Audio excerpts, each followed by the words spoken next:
Welcome back to Infidelity Tales Lab. We're incredibly grateful for your support. Before we begin today's tale, tell us, which city or country are you joining us from? We love connecting with our global audience.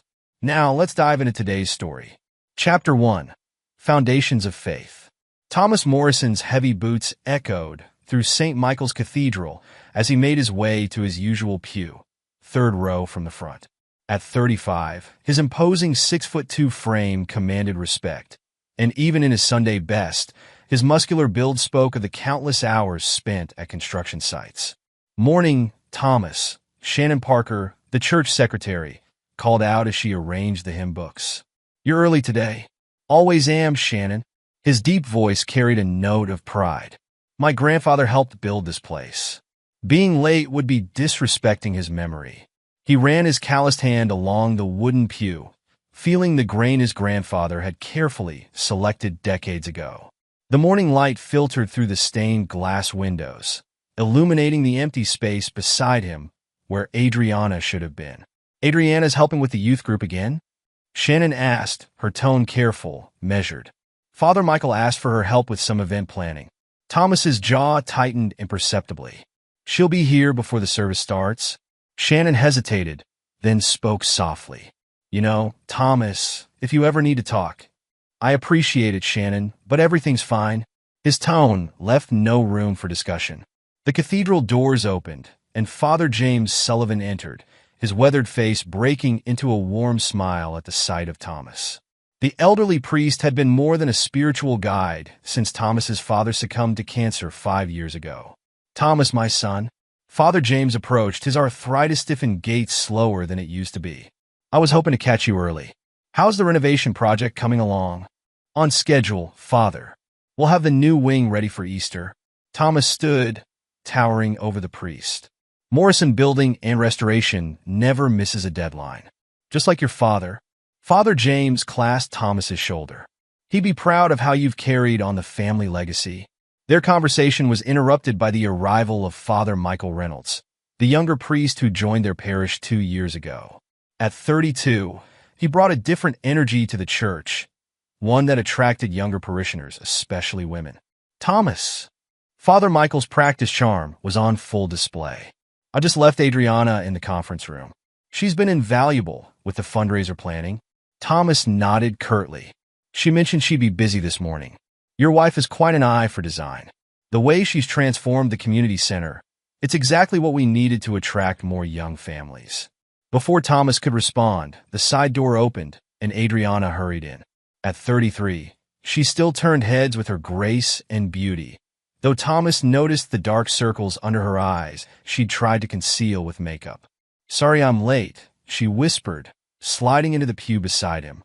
Her designer dress seemed out of place for a Sunday service, and her perfume was stronger than usual.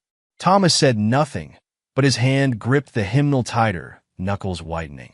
He'd seen the hotel receipt that morning, tucked away in her purse when he was looking for car keys. The Grand Plaza Hotel, 2 towns over. He'd built their renovation 3 years ago. 15 stories of luxury he'd never imagined his wife would have reason to visit. The congregation filled in around them as Father James began the service. Thomas observed how Peter Reynolds, Father Michael's younger brother and seminary student, slipped in through the back, taking a seat near Angela Martinez, a troubled teenager who'd been attending youth counseling sessions. Shannon Parker watched this interaction from her position near the altar, her own painful history with infidelity making her particularly attuned to the undercurrents of deception. She saw how Peter's hand briefly touched Angela's shoulder, how the girl flinched despite her attempt to smile.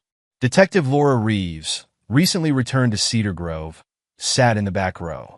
She wasn't particularly religious, but the string of missing donation checks had brought her here. She observed the dynamics playing out before her with professional interest, noting how Father Michael's gaze lingered on Adriana during the sermon, how Thomas's shoulders tensed each time the young priest spoke. "Let us pray for redemption," Father James intoned, unaware of the tensions brewing in his congregation. Thomas closed his eyes, but didn't pray. Instead, he recalled the morning he'd first met Adriana, 17 years ago at Cedar Grove High. She'd been new in town, lost and looking for the art room. He'd been a senior, already working part-time in construction, already building his future. He'd shown her the way, and somehow never stopped trying to show her the way since then.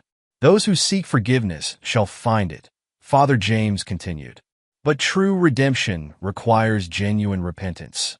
Thomas opened his eyes, catching Father Michael staring at Adriana again. The young priest quickly looked away, but Thomas had seen enough. 12 years of marriage had taught him Adriana's tells. The way she twisted her wedding ring when she lied, how she overcompensated with expensive perfume when she felt guilty. The service proceeded with its usual rhythm, but Thomas felt the undercurrents of tension building. He noticed how Peter Reynolds kept glancing at Angela Martinez, how the girl's mother seemed oblivious to her daughter's distress. He saw Shannon Parker's concerned looks, Detective Reeves's calculating observation, and Father James's growing confusion at the subtle shifts in his parish's dynamics. After the service, Thomas watched as Adriana made excuses to stay behind, claiming more event planning needs. He drove home alone, his truck's engine growling in harmony with his mounting anger. In his workshop behind their house, he pulled out the hotel receipt again, studying the date. Last Tuesday, when Adriana had claimed to be at a design conference in the city. The phone rang. It was Shannon Parker. Thomas, her voice was hesitant.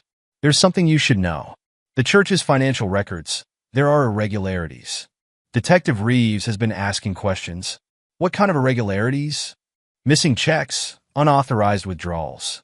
And, Thomas, they coincide with certain late-night planning meetings. Thomas's free hand curled into a fist. Who has access to the accounts? Father Michael, primarily.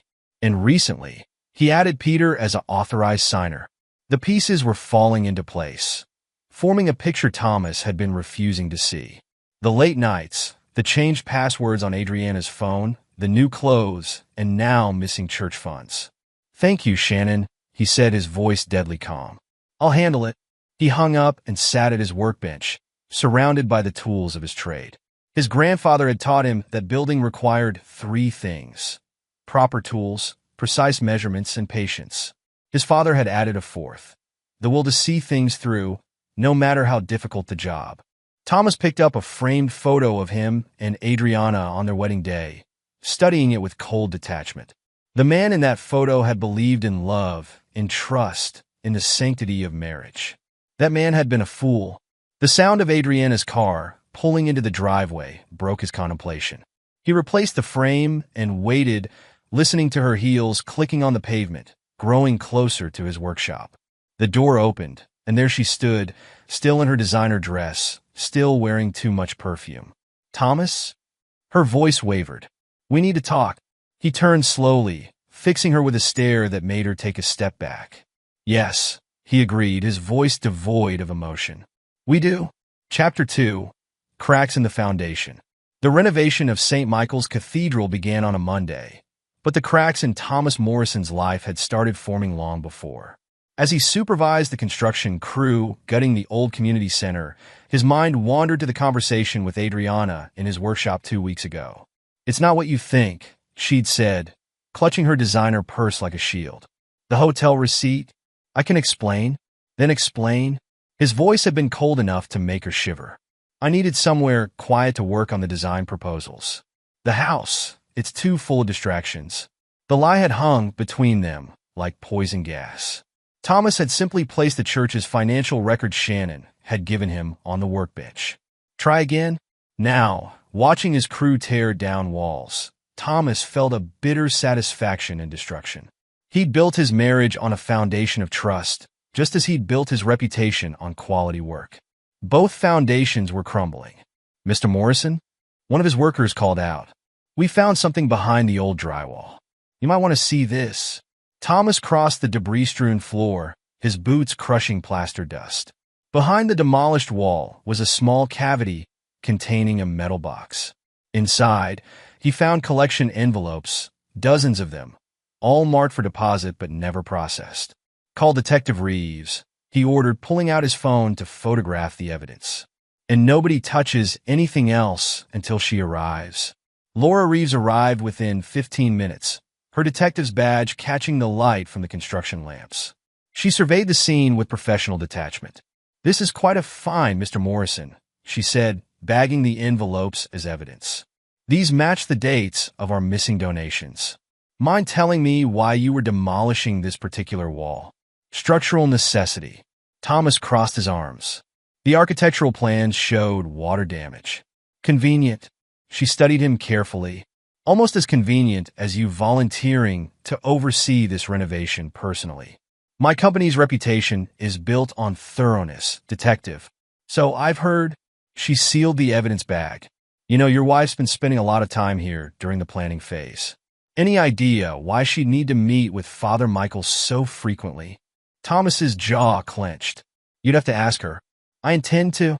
Detective Reeves tucked the evidence away, along with asking about certain hotel charges on the church credit card. After she left, Thomas found himself drawn to the church office where Shannon Parker was working late, as usual. The widow looked up as he entered, her face etched with concern. "I heard about what your crew found," she said, closing the accounting ledger she'd been reviewing. "There's more, Thomas. Peter Reynolds has been counseling Angela Martinez privately, against church policy. Her mother came to me worried about changes in Angela's behavior." Thomas leaned against the doorframe. "How long?" 2 months. Shannon hesitated. "The same time frame as some of these missing deposits. And Father Michael? Covers for his brother at every turn." She pulled out a stack of papers. "These are copies of all the irregular transactions I've found. Times, dates, amounts. There's a pattern, Thomas. Tuesday afternoons, Thursday evenings. When Adriana has her planning meetings," Thomas finished, his voice harsh. "I'm so sorry." Shannon stood, moving toward him. "I should have said something sooner. After what happened with my David. Your husband's affair destroyed him," Thomas said bluntly. "Made him reckless enough to drive his car off that bridge." "I remember." Shannon flinched. "That's why I can't stay silent now. I see the same patterns, the same secrets. But this is worse, Thomas. They're using the church, using people's faith." The office door opened, and Father Michael entered, stopping short at the sight of them. The young priest recovered quickly, flashing his characteristic smile. "Thomas, Shannon, working late?" His tone was friendly, but his eyes darted to the papers on Shannon's desk. "Just reviewing the renovation budget," Thomas lied smoothly. "Shannon's been helping me reconcile the accounts." "Ah, yes. Adriana mentioned you were concerned about costs." Father Michael stepped closer. "She's been instrumental in fundraising, you know. Such a gift for persuasion." Thomas caught the slight emphasis on persuasion, saw the flicker of something like triumph in the priest's eyes. His hands itched to wrap around the younger man's throat, but he simply nodded. "Speaking of Adriana," Father Michael continued, "she's in the new wing with Peter, discussing youth program decor. Would you like me to let her know you're here?" "No need." Thomas straightened to his full height, enjoying how the priest had to look up at him. "I trust my wife." The lie tasted like acid, but he saw uncertainty flash across Father Michael's face. "Good. Let him wonder." Later that night, Thomas sat in his truck outside the cathedral, watching. He'd installed security cameras throughout the renovation site, standard practice for his company, he'd told Father James. Now he watched the feeds on his phone as Adriana emerged from the new wing, followed 10 minutes later by not one, but both Reynolds brothers. His phone buzzed with a text from Detective Reeves. Financial records show both brothers had previous complaints at other parishes, all quietly resolved by transfers. "Call me?" Thomas didn't call. Instead, he drove to the Grand Plaza Hotel, showed his contractor's ID, and asked about recent renovations. The maintenance manager was happy to help, pulling up records of work orders. "Room 1505's had some issues," the manager said. "Multiple noise complaints on Tuesday afternoons. But the guests always check out before we can investigate." Thomas recognized the corporate card number on the receipts. It matched the church's account. Driving home, he found Adriana waiting in the kitchen, wearing one of her expensive new outfits. "Where have you been?" she asked. "I tried calling. Working late." He studied her left hand, noting the absence of her wedding ring. "Like you." She touched her bare fingers self-consciously. "I took it off to clean it. Must have forgotten to put it back on." "Funny thing about forgetting," Thomas said, pouring himself a whiskey. I forgot to mention that Morrison Building and Restoration installed new security systems in all our renovation projects last month. High-resolution cameras, motion sensors, the works. The glass slipped from Adriana's hand, shattering on the floor. She stared at him, face draining of color. "I should clean that up," she whispered. "Yes," Thomas agreed, his voice terrifyingly gentle. "You should clean up your messes, Adriana. All of them." He left her there, surrounded by broken glass, and went to his workshop. Inside, he opened his laptop and began reviewing the security footage, watching his wife's betrayal play out in crisp digital clarity. His grandfather had taught him to measure twice and cut once. Thomas intended to measure everything. Every lie, every betrayal, every stolen dollar, before he started cutting away the rod in his life. The next Sunday service would change everything, though not in the way anyone expected. As Thomas carefully backed up the security footage to multiple drives, he allowed himself a cold smile. Let them think they were clever, these wolves in shepherd's clothing. Let them think he was blind, weak, trusting. They would learn what the construction crews already knew. Thomas Morrison built things to last, but when something needed to be torn down, he was ruthlessly thorough in its destruction. Chapter 3. The Shattering. Easter Sunday dawned bright and clear, but Thomas Morrison had been awake long before the sun. He sat in his workshop, reviewing the evidence he'd gathered over the past weeks. Security footage, financial records, hotel receipts, and something new. A USB drive Angela Martinez had slipped to Shannon Parker after yesterday's confession. The teenager's recorded statement was damning. Peter Reynolds hadn't just counseled her. He'd groomed her, using the same techniques he and his brother had employed with Adriana and others. The pattern was clear now. Father Michael identified vulnerable women, using his position to gain their trust, while Peter played the role of sympathetic friend. Together, they created emotional dependencies they could exploit. Thomas's phone buzzed with a text from Detective Reeves. "Got the warrant. Moving after the service. Keep your wife there." He deleted the message and went inside to dress for church. Adriana was already gone, claiming early morning preparation duties. He'd found another hotel receipt in her purse last night, this time for room 1505 at the Grand Plaza, dated just 2 days ago. The cathedral parking lot was full when he arrived. Easter brought out even the most infrequent churchgoers, filling every pew with witnesses to what would unfold. Thomas noted Peter Reynolds' car was missing, but Father Michael's sleek sedan was parked in its usual spot. Shannon Parker met him at the door, her face tense. "Angela's mother found photos on her phone," she whispered. "She's devastated. Detective Reeves is taking her statement now." Thomas nodded, proceeding to his usual pew. The renovation work had transformed the cathedral's interior, though not all the changes were visible. Behind the restored walls, Thomas had installed more than just new wiring. He created an infrastructure of surveillance that would prove instrumental today. Father James began the service with his usual warmth, though Thomas noticed the elderly priests seemed distracted. The morning's confession sessions had run long, and the strain showed on his face. "Today we celebrate renewal," Father James announced, his voice carrying to the packed pews. "Through Christ's sacrifice, we are offered the chance for rebirth, for redemption." Thomas watched Father Michael during the sermon, noting how the younger priest kept glancing toward the side door where Adriana usually entered. She was late, later than usual for even her preparation duties. Shannon Parker, manning the organ for the holiday service, played the hymns, her attention divided between her duties and the growing tension she sensed. She alone noticed when Detective Reeves slipped into the back of the church, accompanied by 2 plainclothes officers. "In times of trial," Father James continued, "we must remember that truth is God's light in the darkness.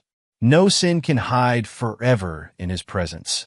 The words had barely left his lips when the side door burst open. Adriana stumbled in, her designer dress wrinkled, her carefully applied makeup streaked with tears. The congregation turned as one to stare as she stumbled down the center aisle. "I can't," she choked out, her voice raw with emotion. "I can't keep lying. Father, forgive me." Thomas remained seated, his face an impassive mask as his wife fell to her knees in the aisle. "Forgive me, Father," she cried out, louder now. "I've slept with your son." The silence that followed was absolute. Father James, confused and shocked, responded instinctively from the pulpit, "I don't have a son." Adriana's laugh was tinged with hysteria. "Not you, the other priest's son, and his brother." The words echoed through the cathedral like thunder. Thomas finally stood, his movement drawing all eyes to him. The congregation held its breath, expecting an explosion of rage, a scene of violence. Instead, he simply walked to where Adriana knelt. "Get up," he said, his voice carrying in the silence. "You're making a spectacle of yourself." "Thomas, I'm so sorry," she sobbed. They said they would help me through my grief after the miscarriage. They understood my pain when you couldn't. Where are they now?" Thomas's question cut through her rambling like a blade. As if in answer, Detective Reeves stepped forward. "Peter Reynolds was arrested an hour ago, attempting to leave town with church funds and Angela Martinez. Father Michael is right here." The younger priest's voice rang out as he emerged from the sacristy. "And these are baseless accusations. Adriana is clearly suffering from some kind of breakdown." "We have proof," Thomas interrupted, his voice deadly calm. "Security footage, financial records, hotel receipts, witness statements. Your game is over." Father James gripped the pulpit for support, his face ashen. "Michael, is this true?" Before the younger priest could respond, Maria Martinez stood up from her pew, her voice shaking with rage. "My daughter trusted you. Both of you. She's 16 years old." The congregation erupted in chaos. Detective Reeves and her officers moved swiftly to contain Father Michael, who had turned to flee. Shannon Parker produced a file of financial documents, handing them to the stunned Father James. Through it all, Thomas stood like a stone in the center aisle, watching as the truth he'd helped uncover tore through the parish like divine lightning. His wife remained on her knees, broken by the weight of her own confession. "Thomas," she reached for his hand. "Please." He stepped back, denying her touch. "I've already called your sister Rachel. She's waiting to pick you up. Don't come home." As he turned to leave, Father James called out to him, "Thomas, my son, what can we do to heal from this?" Thomas paused at the door, looking back at the congregation, at Shannon's compassionate face, at Detective Reeves handcuffing Father Michael, at the weeping Martinez family, at his shattered wife. "Some things can't be healed, Father," he replied. "Some foundations, once cracked, can only be torn down. Start fresh. Build again. That's what my grandfather taught me, and he built this place to begin with." He walked out of St. Michael's Cathedral into the Easter morning, leaving behind the ruins of his marriage and the faith he'd once held so dear. In his pocket, his phone contained copies of all the evidence that would ensure the Reynolds brothers faced justice. But that would be another chapter, another story. For now, Act 1 of Thomas Morrison's life had ended in the only way it could, with truth cutting through lies like a builder's saw through rotted wood, revealing the corruption that had been hidden beneath the surface all along. Chapter 4: Aftermath. Cedar Grove buzzed with whispers in the days following the Easter Sunday confession. Thomas Morrison's workshop became his fortress. The space behind his house transformed into a command center for what would become his mission of vengeance. "You can't hide in here forever," Detective Laura Reeves said, standing in the workshop doorway 3 days after the incident. "I need your official statement." Thomas looked up from his workbench, where he'd laid out printed copies of bank statements Shannon had provided. "I'm not hiding, Detective. I'm hunting. The department has jurisdiction over this investigation," Laura reminded him, stepping inside. "Don't do anything stupid, like letting them transfer to another parish." Thomas's voice carried a dangerous edge. "Like your department did with their previous victims?" Laura's face tightened. "Those records were sealed." "Not anymore." Thomas pushed a folder across the workbench. 3 parishes in 5 years. Always the same pattern: vulnerable women, missing funds, hushed transfers. Your bureaucracy failed them. "I won't." "Thomas, my wife emptied our savings account yesterday." He cut her off.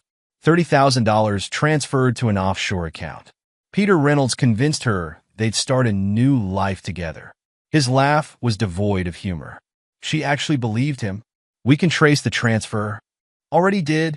Thomas tapped his laptop. My company handles construction for 6 major banks in the region. Their security teams owe me favors. The money went through 3 shells before disappearing in the Caymans. A knock at the workshop door interrupted them. Rachel, Adriana's sister, stood there looking uncomfortable. Thomas? We need to talk about Adriana. Laura nodded to Thomas. Remember what I said. Let the law handle this.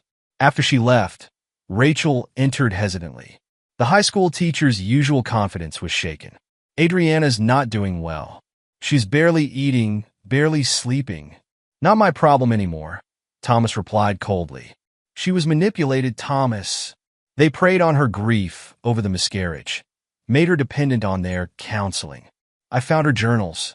Rachel pulled out a notebook. You need to read this. Thomas didn't move to take it.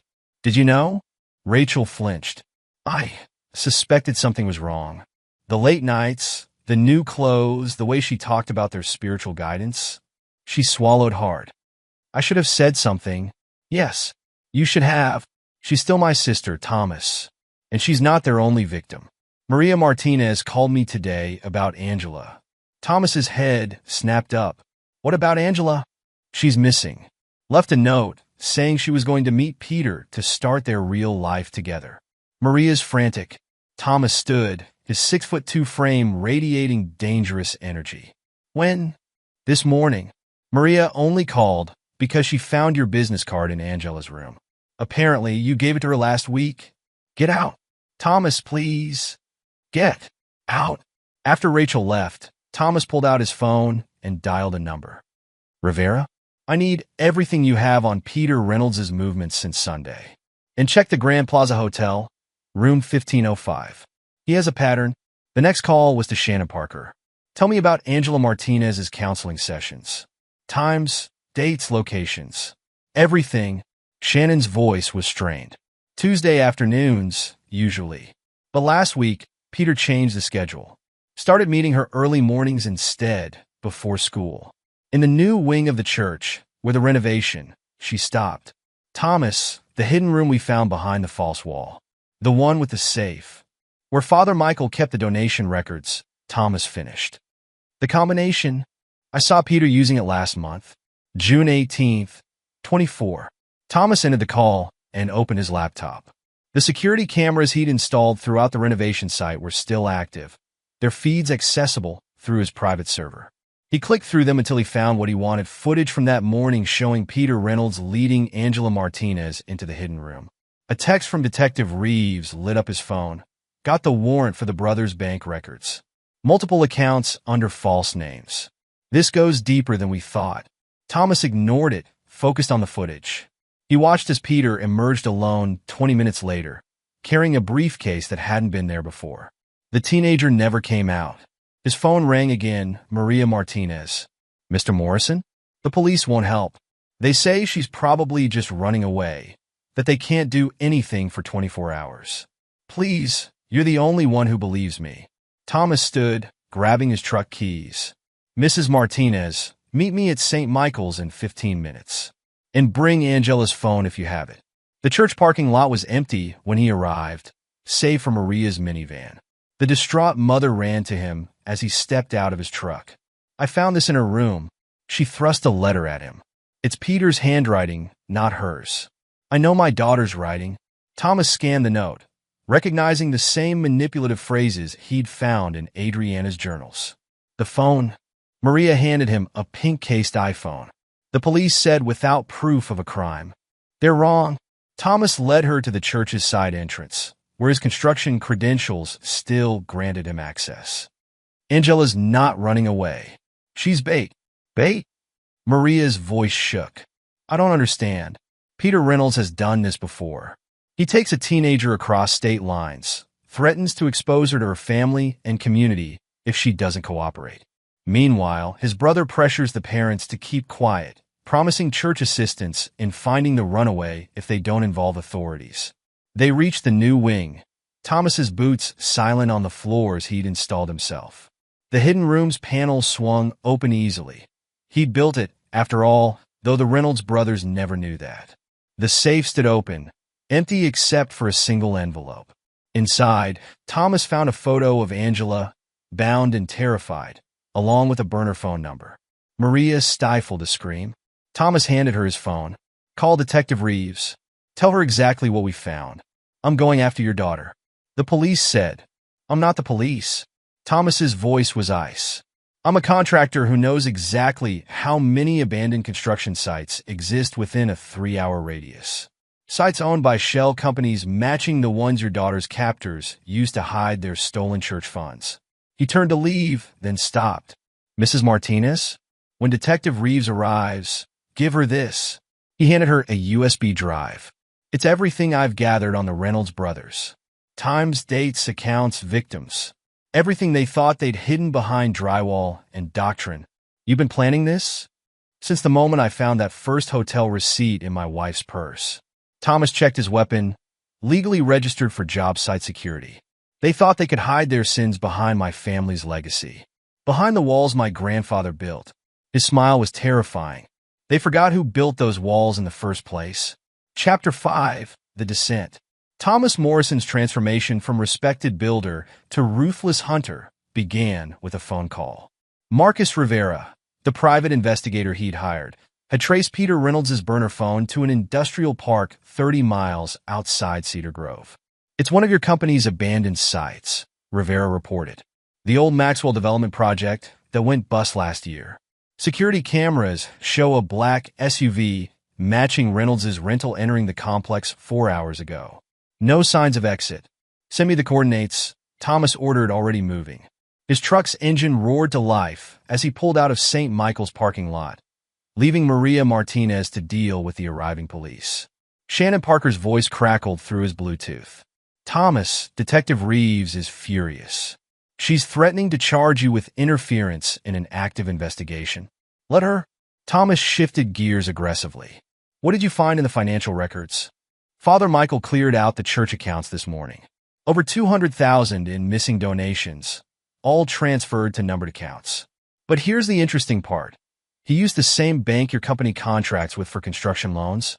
Thomas's grip tightened on the steering wheel. "Give me access." "Thomas, that would be illegal. They're using my family's legacy to fund their corruption." He cut her off.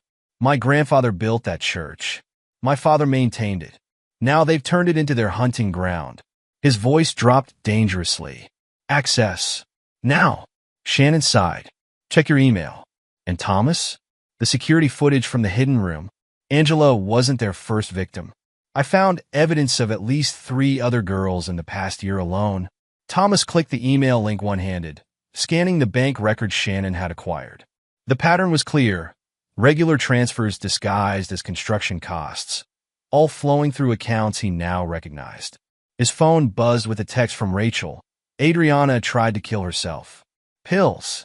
She's stable, but Thomas, the thing she told the doctors about what they did to her." He ignored it, focusing on the road ahead. Adriana had made her choices. Right now, Angela Martinez needed him more than his faithless wife. The industrial park loomed ahead, a maze of abandoned construction projects and half-finished buildings. Thomas killed his headlights, parking behind a rusted shipping container. The black SUV Rivera had mentioned sat in front of Building C, the same structure where Thomas had once planned to build luxury condos before the economy tanked. His phone buzzed again. "Detective Reeves. Morrison, I swear to God, if you do anything stupid, like letting them escape again." He kept his voice low, moving through the shadows he knew by heart. "How many times have they done this, Detective? How many girls did your department fail to protect? We're 20 minutes out. Just wait. Angela doesn't have 20 minutes. He ended the call. The building's security system was one he'd installed himself. Thomas bypassed it easily, slipping inside through a service entrance. Voices echoed from the second floor. Peter Reynolds, arrogant and smug. "No one's coming for you, Angela. Your mother thinks you're a runaway. In a few days, my brother will convince her to keep quiet, just like all the others." "My mom's not like the others." Angela's voice was shaky but defiant. "She'll never stop looking. Like Thomas Morrison's wife? She thought she was special too. Now look at her. Just another desperate woman who fell for God's chosen ones." Thomas moved silently up the stairs, years of construction work having taught him which steps would betray his presence. Peter's voice grew louder. Father Michael's arranging everything. By tomorrow, we'll be in South America. Your mother will get a letter explaining how you found your true calling in mission work. Very spiritual, very believable. Thomas reached the second floor. Through the doorway, he saw Angela tied to a chair, Peter pacing around her with the same briefcase he'd taken from the church. You won't get away with this, Angela spat. Mr. Morrison knows. I saw him watching during our counseling sessions. He gave me his card, told me to call if I ever felt unsafe. Peter laughed. Thomas Morrison is a fool. Too busy building his precious church to notice his own wife's betrayal. By the time he figures anything out, I already have. Peter spun around. Thomas filled the doorway, his frame blocking the only exit. Morrison!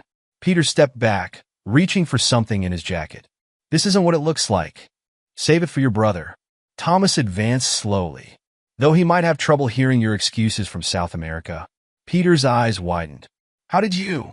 I built this place, Reynolds. Built all the places you thought you could hide in. My family built the church you corrupted. Another step forward. I know exactly how many nails it takes to secure each beam. Exactly how much pressure each support wall can take. Stay back. Peter pulled out a gun. I'll shoot. With the same gun you used to threaten my wife. Thomas didn't stop moving. The one registered to a false name at your last parish? His smile was terrifying. Check the chamber. Peter pulled the trigger. Click. Empty. Amazing what you can do with a master key to the hotel room where you keep your weapons, Thomas said conversationally. The same room where you took my wife, and God knows how many others. Sirens wailed in the distance. Peter glanced at the window, calculating. Go ahead, Thomas encouraged. It's only 2 stories. Probably won't kill you. Probably just break a few bones. Give you time to think about your choices while the doctors set them. You can't prove anything, Peter blustered. It's your word against the video evidence, the financial records, the testimonies Shannon Parker has been gathering. Thomas reached Angela, starting to untie her bonds. Against the GPS data from the burner phone you thought was untraceable, the sirens grew closer. Peter broke, running for the window. Thomas didn't stop him. The crash and scream that followed suggested Peter had forgotten about the construction debris position below. Or perhaps Thomas had moved it there earlier, knowing exactly how cornered rats typically react. Angela sobbed as Thomas freed her. I'm sorry, they said they'd hurt my mom if I didn't. It's not your fault. He helped her up as Detective Reeves and her team stormed the building. None of this is your fault. Laura Reeves took in the scene, then looked out the window where Peter Reynolds lay groaning amidst a pile of strategically placed rebar. Did he jump or did he fall? Does it matter? Thomas turned to leave. Thomas, Laura's voice stopped him. We found Father Michael. He never made it to the airport. Someone tipped off Border Patrol about a priest carrying stolen church funds. Imagine that. This isn't over, she warned. The diocese will try to bury it. They always do. Thomas paused in the doorway. No, detective. This time they'll face it. Because this time, they're not dealing with scared teenagers or vulnerable women. His voice hardened. They're dealing with the man who built their house of God. And I know exactly where the bodies are buried. Sometimes literally. Chapter 6, Gathering Storm. The storm broke over Cedar Grove like divine retribution. Father Michael Reynolds sat in an interrogation room at the police station, his clerical collar removed, his carefully crafted mask of piety cracking under the weight of evidence Thomas Morrison had gathered. These signatures, Detective Reeves spread bank documents across the table, match accounts we found in Peter's possession. Care to explain why a parish priest needs offshore holdings? I want my lawyer, Father Michael demanded. Your lawyer's busy, Thomas said from the doorway. Something about multiple clients creating conflicts of interest. You can't be in here, Morrison, Laura warned, but made no move to stop him as he entered. Actually, I can. Thomas dropped a thick folder on the table. Just deputized as a special consultant to the investigation. Signed by the DA himself. Father Michael's composure slipped further. Whatever you think you know. I know everything. Thomas sat across from him. Shannon Parker kept excellent records. Angela Martinez made detailed statements. And my wife. His voice turned arctic. Adriana's suicide attempt loosened a lot of tongues at the hospital. Seems guilt does that to people. Adriana's alive? Something like relief crossed the priest's face. Disappointed? Thomas leaned forward. Like you were disappointed when the others survived? When they started talking instead of dying quietly like David Parker did after your last parish scandal. Laura's head snapped up. What? Show her the file, detective. Page 36. Shannon's been doing research on her late husband's last days. Seems he didn't drive off that bridge by accident. He was chasing a lead about two priests who'd manipulated his wife before moving to their next target. Father Michael's face went pale. That's a lie. Like the counseling sessions? Thomas pulled out a recorder. The ones where you and Peter tag-team vulnerable women? Creating emotional dependencies, exploiting their grief, their loneliness? He pressed play. Adriana's voice filled the room. They said they were chosen by God, that submitting to them was a form of worship. When I questioned it, they threatened to expose my sins to Thomas, to destroy his reputation in the community. They knew about the money I'd taken from the renovation fund for my shopping addiction. Father Michael said he'd tell everyone I'd stolen from the church. Thomas stopped the recording. That's just the beginning. Should we play the part where you detailed your brother's grooming techniques? Or perhaps your instructions on how to manipulate grieving mothers? Father Michael lunged across the table, but Thomas didn't flinch. Detective Reeves slammed the priest back into his chair. I am a man of God, Father Michael snarled. You're a predator who hid behind my family's legacy, Thomas corrected. Who used the walls my grandfather built to conceal your sins. A commotion outside interrupted them. Maria Martinez burst in, her face flushed with anger. You bastard! You told my daughter she was special, chosen by God. You let your brother. Mrs. Martinez, Laura moved to intercept her. You can't be here during. Show him, Maria demanded. Show him what Angela tried to do after your counseling sessions. Thomas pulled out more photos, Angela's scarred arms, her hospital records. Your brother's not the only one facing charges now, Father. Turns out crossing state lines with minors is a federal offense. You have no proof. Wrong. Thomas laid out printed emails. Your brother kept records. Insurance, he called it, in case you ever tried to abandon him, like you did at the last parish. He smiled coldly. Peter was always the weak link, wasn't he? Sloppy. Impulsive. You were the planner. Father Michael's mask cracked completely. He was supposed to wait. The plan was perfect, take the church funds, disappear before anyone realized. But he couldn't control himself with that Martinez girl. Actually, Thomas leaned back. Peter did exactly what I needed him to do. Angela was never in real danger at the construction site. My men were watching the entire time. Your men? Marcus Rivera's security team. Former military. They've been tracking you both since Easter Sunday. Thomas stood. The construction site, the empty gun, the convenient pile of rebar.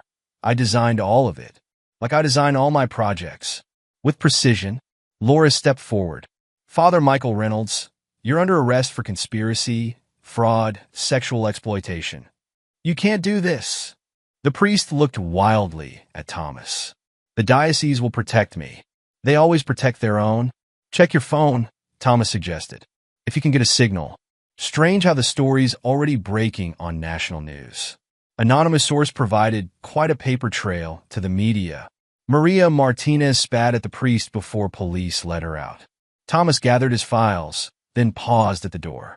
One more thing, he said conversationally. Remember that renovation project you approved last month? The one to reinforce the church's foundation. Father Michael stared at him, uncomprehending. I found some interesting things buried in those walls. Things your predecessors tried to hide. Seems you weren't the first predator to use my family's church as hunting ground. Thomas's voice hardened. But you'll definitely be the last. Outside the interrogation room, Laura confronted him. The construction site setup, the media leak, the federal involvement, you orchestrated all of it. Prove it. Damn it, Thomas. You can't take the law into your own hands. The law. Thomas laughed harshly. The law let them transfer 3 times when accusations surfaced. The law looked the other way when David Parker died, chasing the truth. The law failed those girls. And what about Adriana? Thomas's face closed off. My wife made her choices. She was manipulated, Thomas. The doctors say the psychological abuse is no longer my concern. He turned to leave. Focus on the Reynolds brothers, detective. Build your case. Just know that if they somehow slip through the system again, he didn't finish the threat. Laura called after him. This won't bring your marriage back, Thomas. No, he agreed without turning. But it will ensure they never destroy another family. Never corrupt another church. Never abuse another child. His voice carried down the hallway. Sometimes, detective, justice matters more than forgiveness. Shannon Parker waited by his truck, her face grave. It's done then? Almost. Thomas handed her a file. Get these to the press. All of it. The financial records, the victim statements, the pattern of transfers and cover-ups. The diocese will try to bury it. Let them try. Thomas started his engine. By the way, David would be proud of you. For helping expose the truth he died trying to uncover. Shannon touched his arm. What will you do now? Finish what I started. Thomas pulled away from the curb. The storm's not over yet. And I mean to see it through to the end. In his rearview mirror, he watched Shannon Parker begin making calls, spreading the evidence he'd gathered like seeds before a hurricane.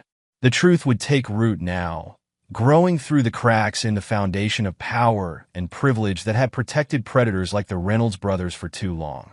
The rain began to fall as Thomas drove home, but he barely noticed. In his workshop, more files waited.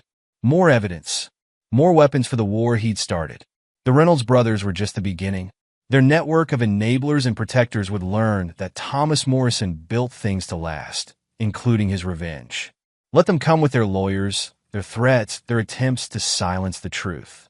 Thomas had constructed his case as carefully as he built his buildings, with a foundation strong enough to withstand any storm. And unlike the faith they corrupted, his need for justice would never waver. Chapter 7. The Trap. Thomas Morrison's workshop no longer resembled a craftsman's sanctuary. Blueprints covered the walls, surveillance photos lined the tables, and computer monitors displayed real-time feeds from cameras throughout Cedar Grove. Father Michael booked a flight to Argentina. Marcus Rivera reported, his military bearing evident even in civilian clothes. Leaving tomorrow night? No, he's not. Thomas studied a layout of his abandoned construction site. Shannon, what did you find? Shannon Parker touched a monitor. The monastery appointment is real. The diocese arranged it 3 days ago. Standard procedure for troubled priests. Her lips twisted. They're trying to get him out before the press catches wind of Angela's testimony. They'll fail. Thomas pointed to building schematics. Because we're going to trap them both tonight. Detective Laura Reeves leaned against the doorframe. I should arrest you for interfering with an investigation. But you won't. Thomas didn't look up. Because you've seen how the system protects men like them. I got the warrant for the offshore accounts, Laura countered. We can build a legal case. Like the ones they buried at their last 3 parishes? Thomas turned to face her. How many girls have to suffer while we play by their rules? The detective fell silent. Thomas returned to the blueprints, his voice hard. Rivera, is the site rigged? Cameras and mics in place. Motion sensors active. The ex-military man nodded. Audio's feeding straight to my team's van, backed up to secure servers. Mrs. Martinez? Thomas looked at Angela's mother. Maria Martinez clutched her phone. Angela's ready. She understands what to do. No one touches her, Thomas growled. That's the deal. She stays in the observation room with your security team. Rivera nodded. My men will protect her. Shannon stepped forward. Thomas, the bait for Father Michael. Is me. Adriana's voice came from the workshop door. She stood there pale but determined, her designer clothes replaced by simple jeans and a sweater. Thomas's face hardened. Get out. I have to do this. Adriana stepped inside. I owe it to Angela. To all of them.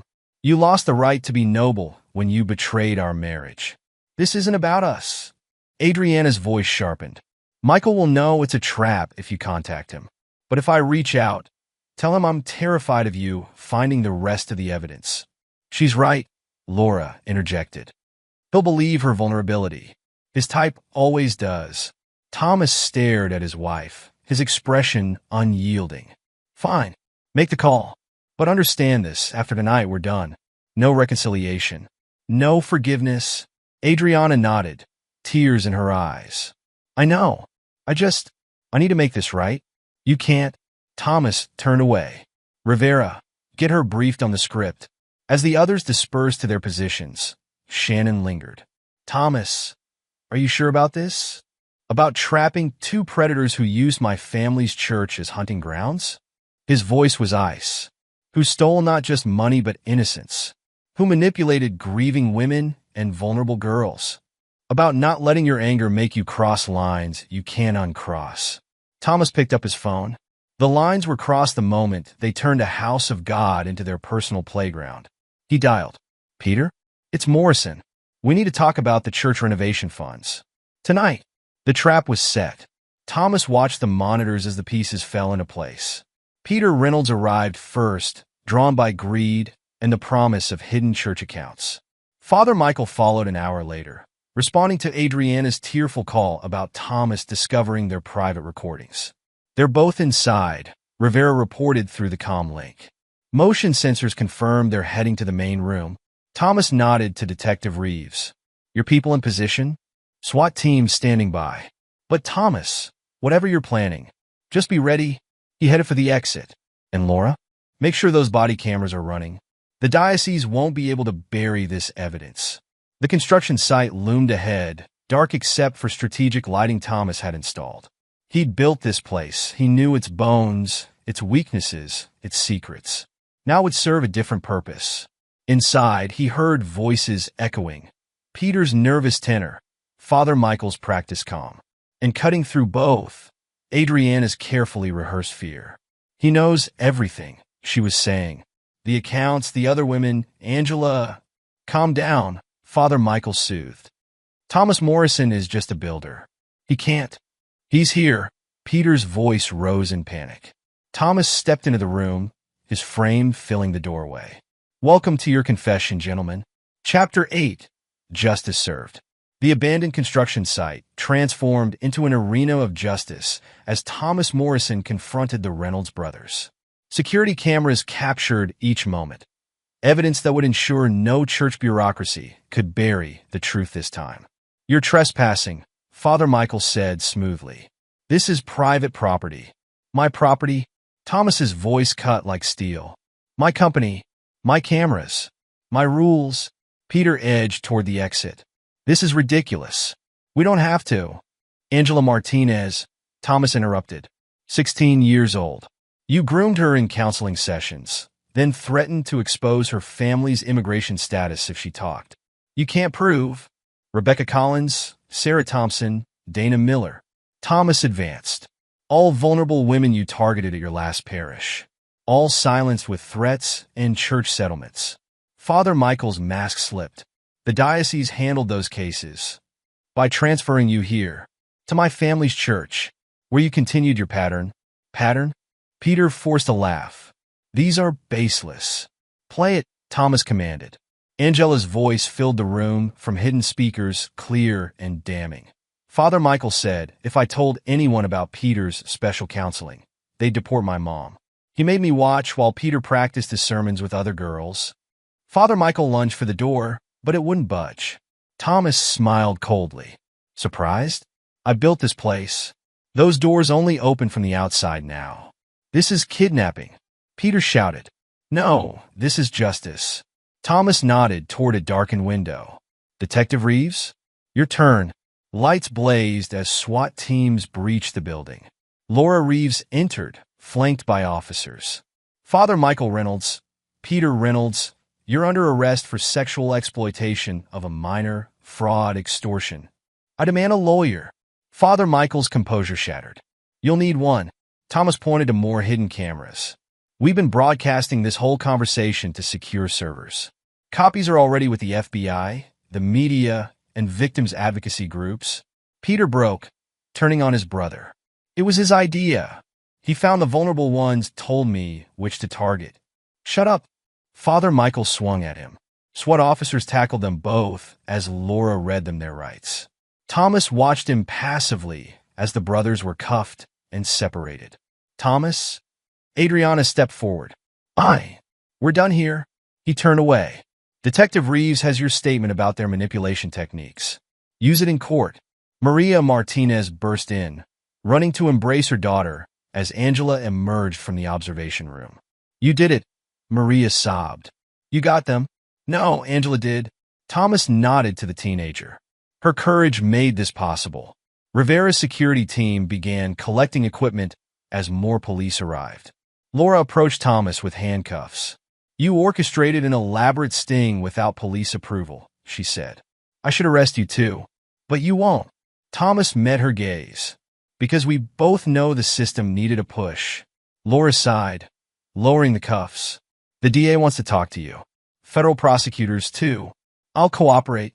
Thomas watched the Reynolds brothers being led away. After all, I have more evidence they haven't seen yet. More? Laura's eyes narrowed. Files from their previous parishes. Financial records showing corruption up to the diocesan level. Testimony from other victims. His smile was predatory. I'm a builder detective. I believe in strong foundations. Outside, reporters had begun gathering. Shannon Parker handled them expertly, providing documents that proved decades of systematic abuse and cover-ups. The diocese is demanding a meeting, she told Thomas later. Let them. He surveyed the scene. Their house of cards is falling. Time to build something better on the ruins. Chapter 9. Rebuilding. The verdict came down like divine judgment. Father Michael Reynolds received 20 years for his crimes. Peter got 15, with both facing multiple federal charges still pending. Thomas Morrison sat in the courtroom, watching justice unfold with cold satisfaction. The evidence you gathered was instrumental, the federal prosecutor told him afterward.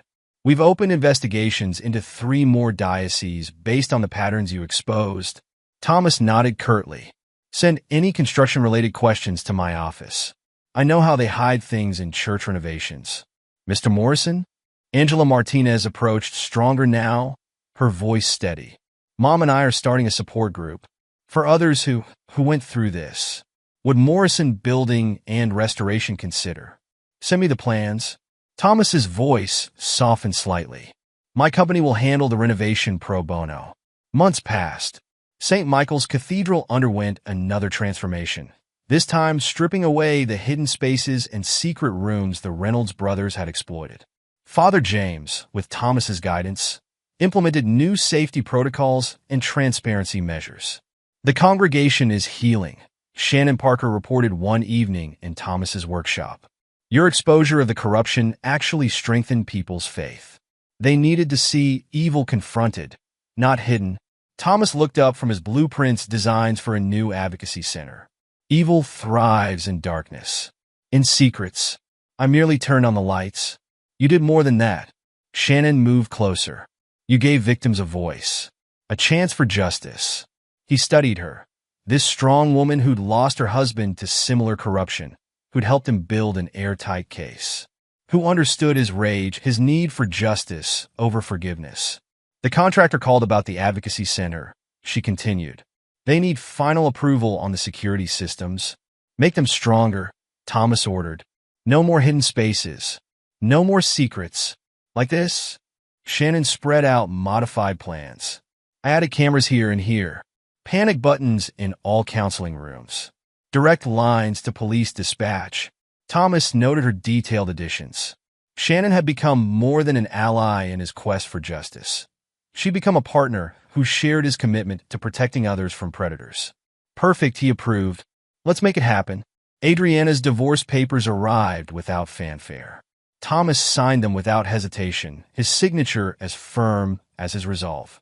She found her own path to healing, working with victim advocacy groups, but he felt nothing beyond distant acknowledgement of her recovery. You really never will forgive her? Laura Reeves asked during a case consultation. Some betrayals can't be forgiven, Thomas replied. Only turned into foundations for something stronger. The detective studied him. And what are you building now, Thomas? He showed her the advocacy center plans. A fortress.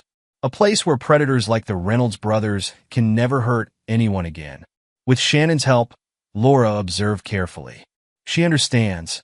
Thomas's voice held certainty. About justice. About consequences. About building things that last. The new center rose from ground consecrated not by priests but by purpose. Thomas supervised each detail, ensuring no weakness, no vulnerability, no chance for history to repeat itself. Angular Martinez spoke at the opening ceremony, her voice carrying across the gathered crowd. This place exists because one man refused to let evil hide behind sacred walls. Because he taught us that true faith isn't about blind trust. It's about standing against corruption, about protecting the vulnerable, about building safe spaces where healing can happen.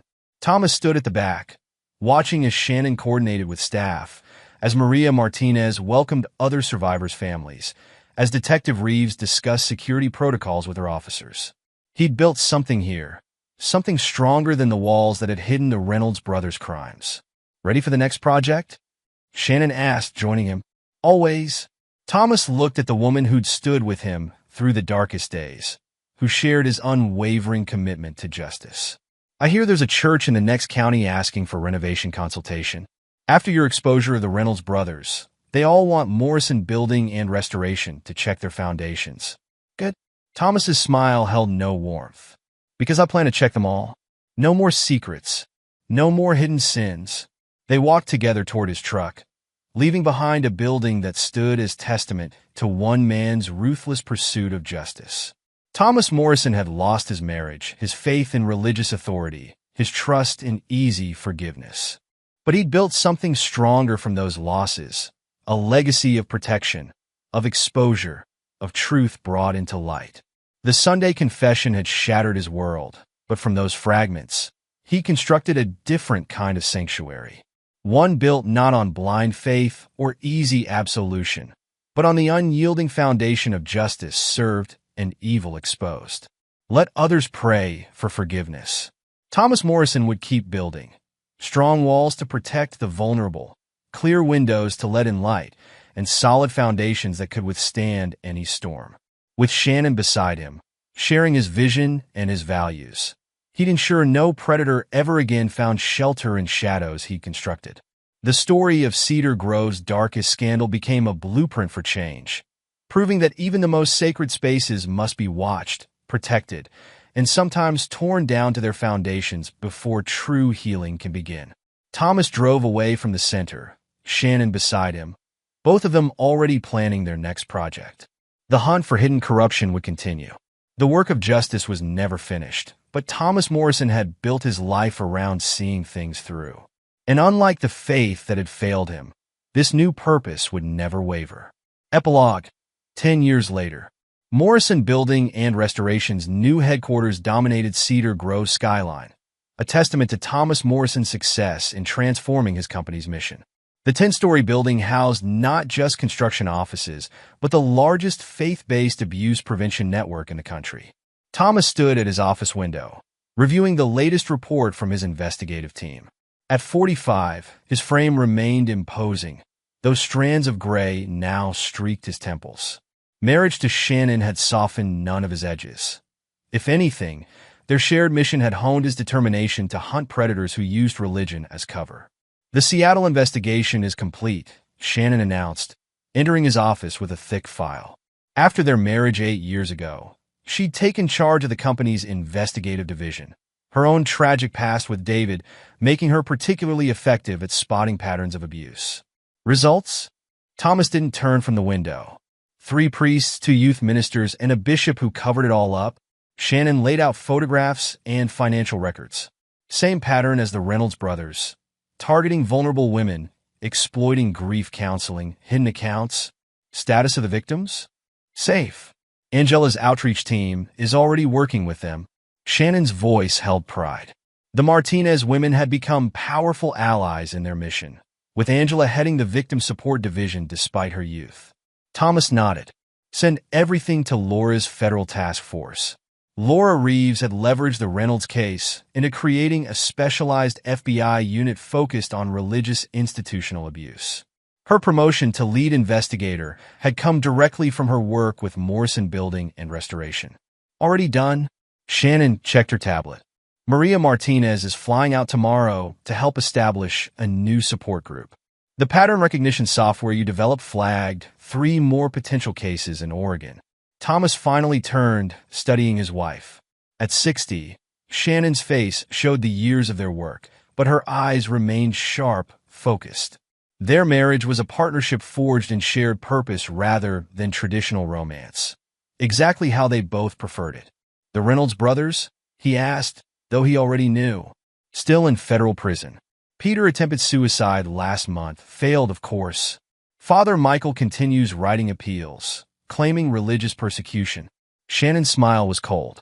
The evidence we gathered holds firm. A knock interrupted them. Rachel Chun, formerly Rachel Martinez, stood in the doorway. Angela's mother had remarried 5 years ago to one of Rivera's security team members who'd helped protect her daughter during the sting operation. Thomas? There's someone here to see you. Rachel's expression suggested she wasn't happy about the visitor. Who? Adriana. Thomas's face hardened. His ex-wife had kept her distance since the divorce, focusing on her work with a different victims advocacy group on the West Coast. Their paths crossed occasionally at conferences, but they maintained professional distance. Send her in. Adriana entered, elegant as ever but changed. Therapy and time had rebuilt her strength, though she carried the weight of her past choices visibly. She ran her own support network now, helping other women recognize manipulation tactics used by religious predators. Thomas. Shannon. She nodded to them both. I'll be brief. My organization is tracking a new pattern emerging in megachurches. We need your resources. Details? Shannon was already taking notes. Youth pastors using social media to target teenagers. Private prayer groups that turn into grooming sessions. Offshore accounts masked as mission trip funding. Adriana laid out documents. Sound familiar? The Reynolds blueprint, Thomas observed. They inspired copycats who learned from their mistakes, Adriana agreed. They're better at hiding, better at covering their tracks. But the basic pattern remains the same. Thomas studied the files. How many victims? Confirmed? 23. Suspected? Over 100. Adriana met his gaze steadily. These predators learned from what happened here in Cedar Grove. They studied how the Reynolds brothers got caught. Then they'll learn new lessons. Thomas pressed his intercom. Give me Rivera and Angela. We have work to do. Marcus Rivera arrived within minutes, still carrying himself despite retirement from active security work. He'd married a survivor from one of their cases, now running the company's protection division for witnesses and victims. Angela Martinez followed, her 20s having transformed her from a traumatized teenager into a fierce advocate. Her testimony in the Reynolds case had inspired hundreds of other victims to come forward, and her support programs were now national models. New case. Angela began setting up the digital display. Their 10 years of working together had created an efficient team. Multiple targets, Shannon explained, sharing Adriana's files. They're using updated versions of the Reynolds methods. The same foundations, Thomas added, just with fresh paint. They spent hours dissecting the evidence. Thomas watched his team work, Shannon's analytical precision, Rivera's tactical expertise, Angela's insight into victim psychology, even Adriana's hard-earned understanding of predator methodology. Each brought skills forged in the crucible of the Reynolds case. Father James had passed away 5 years ago, but his legacy lived on in the reformed St. Michael's Cathedral. The church had become a model for institutional transparency, with Thomas's security systems and Angela's safety protocols now standard features in renovated churches nationwide. Father Michael's last appeal was denied yesterday, Laura Reeves announced, joining them via video call. He'll die in prison. Peter's already agreed to testify about other predator networks in exchange for protective custody. The Reynolds case broke the dam, Adriana observed, made other victims believe justice was possible. Thomas stood at the head of the conference table. 10 years ago, they thought they could hide behind sacred walls. Behind my family's legacy. His voice hardened. They learned otherwise. These new predators will learn the same lesson. The team moved into action, each knowing their role. Shannon began correlating financial data. Rivera activated his security networks. Angela reached out to her support group coordinators. Laura mobilized her federal task force. Adriana lingered after the others left. "You never forgave me," she said quietly. "No." Thomas's voice held no anger now, just finality. "But your work helps others avoid your mistakes. That matters more than forgiveness." She nodded, accepting this as she had years ago. "Shannon's good for you. Good for the mission. She understands what we do. Why we do it. Build and destroy," Adriana mused. "Tear down corruption to build safety in its place." "Very you, Thomas?" He didn't respond. Their conversation had ended 10 years ago in a construction site trap. Everything since was just professional courtesy. Later that night, Thomas and Shannon reviewed cold cases in their home office. They bought the old Parker house after David's widow became Mrs. Morrison, converting it into a combination living space and command center. "Adriana's intel is solid," Shannon noted. "These new predators are sophisticated, but they can't hide their patterns." "No one can," Thomas agreed. "Not from people who know what to look for." They worked late, as they often did. Their marriage wasn't about romance. It was about shared purpose, shared values, shared dedication to hunting monsters who hid behind religion.